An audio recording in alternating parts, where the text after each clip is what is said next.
கர்த்தராகிய இயேசு கிறிஸ்துவின் நாமத்திற்கு மகிமை உண்டாவதாக. கர்த்தருக்குள் பிரியமானவர்களே, இந்த நாளுக்கான சிந்தனை பகுதியை நாம் கொஞ்சம் நேரம் எடுத்து சிந்திச்சு பார்க்கலாம். நம்மளை சுற்றி இருக்கக்கூடிய மனுஷங்க நல்லவங்களாக இருக்கணும்னு எல்லாருமே விரும்புகிறோம்.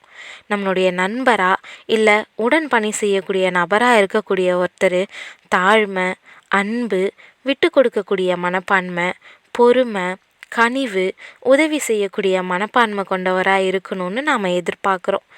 பொதுவாக இந்த சமுதாயமும் கிறிஸ்தவராக இருக்கிறவங்க கிட்ட இன்னும் அதிகமாக எதிர்பார்க்குது.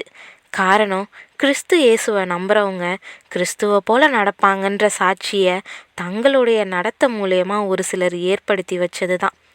பல தேவனுடைய பிள்ளைங்க தங்களுடைய வாய் மூலயமா சுவிசேஷத்தை சொன்னதை விட வாழ்க்கை மூலயமா சொன்ன சுவிசேஷந்தான் அதிகம்.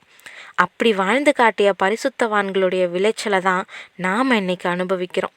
ஆனால் அடுத்த தலைமுறைக்கு நாம் என்ன விதமான வாழ்க்கையை, என்ன விதமான குணாதிசயத்தை முன்மாதிரியாக வாழ்ந்து காட்டி சாட்சியாக வச்சுட்டு போக போகிறோன்றது தான் இன்றைக்கி நம்ம கவனிக்க வேண்டிய காரியமாக இருக்குது. அதனால் இன்றைக்கி நாம் நேரம் எடுத்து இன்றைய சிந்தனைய பகுதி மூலயமா கர்த்தருடைய பாதத்தில் உட்காந்து கற்றுக்கொள்ளலாம். அமெரிக்க உள்நாட்டு போர் தீவிரமாக நடந்துக்கிட்டு இருந்துச்சு. போரில் காயமடைஞ்சு மருத்துவமனைகளில் அனுமதிக்கப்பட்டிருந்த இராணுவ வீரர்களை அப்போதைய அமெரிக்க ஜனாதிபதி ஆப்ரஹாம் லிங்கன் நேரில் போய் பார்த்து ஆறுதல் சொல்லிக்கிட்டு வந்தார். அந்த மருத்துவமனை கண்காணிப்பாளர் லிங்கனை இறக்க போகிற தருவாயில் இருந்த ஒரு இராணுவ வீரன்கிட்ட கூட்டிகிட்டு போனார். அந்த வீரனை பார்த்து, இந்த நிலையில் உங்களுக்கு நான் செய்யக்கூடிய உதவி ஏதாவது இருக்குதான்னு லிங்கன் கேட்டார். வந்திருக்கிற ஒரு அமெரிக்க அதிபர்னு அடையாளம் கண்டு கொள்ள முடியாத அந்த வீரன், நான் என் தாயாருக்கு கடிதம் எழுத விரும்புகிறேன், நான் சொல்கிறத கொஞ்சம் எழுதி தரீங்களா அப்படின்னு சொல்லி கேட்டான்.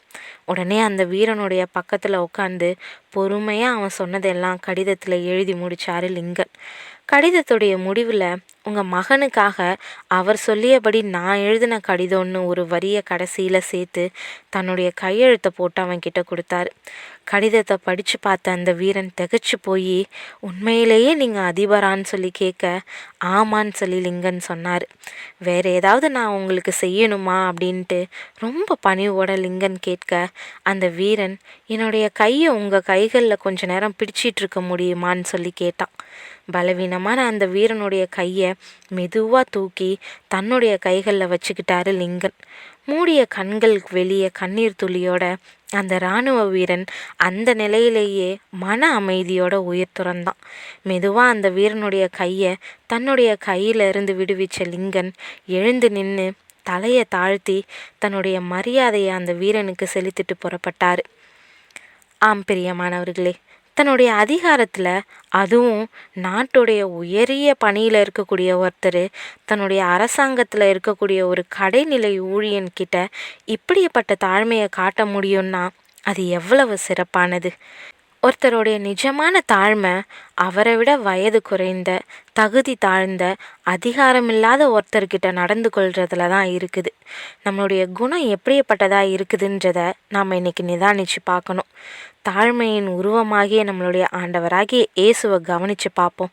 சர்வத்தையும் தம்மால் தமக்காக உண்டு பண்ணினவர் தாழ்மையின் கோலத்தில் தான் இந்த பூமியில் பிறந்தார்.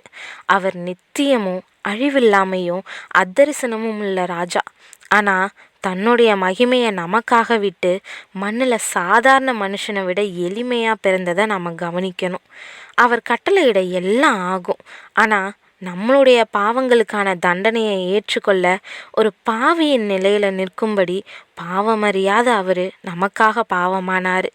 தேவனுடைய மகிமையில் சர்வத்தையும் ஆளக்கூடிய அதிகாரம் படைச்ச அவர் ஒரு தகுதியும் இல்லாத நம்மளை தன்னுடைய சகோதரராக தகுதிப்படுத்த தம்முடைய மகிமையை விட்டு இறங்கி வந்தார். தன்னை பின்பற்றக்கூடிய யாவரையும் அவரை போல மாற்றுறதுக்கு மிக சிறந்த முன்னுதாரண வாழ்க்கையை நமக்கு வாழ்ந்து காட்டினார். ஆமாங்க, தன்னுடன் இருந்த சீடர்களுடைய பலவீனம் குணாதிசயத்தை அறிஞ்சிருந்தாலும் அவங்களுக்கு முன்பாக தலைவன்ற பெருமையோடு இல்லாமல் தாழ்மையின் உருவமாக அவங்களுடைய கால்களை கழுவினார். யோவான் 13ஆம் அதிகாரத்தில் இந்த சம்பவத்தை நம்ம வாசிக்கும்போது, நீங்கள் என்னை போதகர் என்றும் ஆண்டவர் என்றும் சொல்லுகிறீர்கள். நீங்கள் சொல்லுகிறது சரியே. நான் அவர்தான். ஆண்டவரும் போதகருமாகிய நானே உங்கள் கால்களை கழுவினதுண்டானால் நீங்களும் ஒருவருடைய கால்களை ஒருவர் கழுவ கடவீர்கள்னு தம்முடைய சீடர்களுக்கு முன்பாக நடந்து கொண்டதை நாம் நல்லா அறிவோம். இதை அறிஞ்சிருக்கிறேன்னு நாம் சொன்னாலும் நம்மளுடைய கௌரவம், அந்தஸ்து, மதிப்பு, மரியாதைன்னு மற்றவங்க முன்னாடி நம்மளை உயர்வாக காட்டிக்கொள்கிறதுக்கு தான் நம்ம அதிகமாக பிரயாசப்படுறோம். நான்ற சிந்தை தான் இன்றைக்கி கிறிஸ்து இயேசுவை மறைச்சிட்ருக்குதுன்னா அது மிக இல்லை. இன்றைக்கி தன்னை ஒரு பொருட்டாக எண்ணாமல் தேவனுக்காக தன்னை முழுமையாக அர்ப்பணம் செய்கிறவங்க ரொம்ப குறைவான பேர் தான். அதனால தான் ஆண்டவராகிய இயேசு கிறிஸ்து மத்தேயு 20:26 உங்களுக்குள்ளே அப்படி இருக்கலாகாது.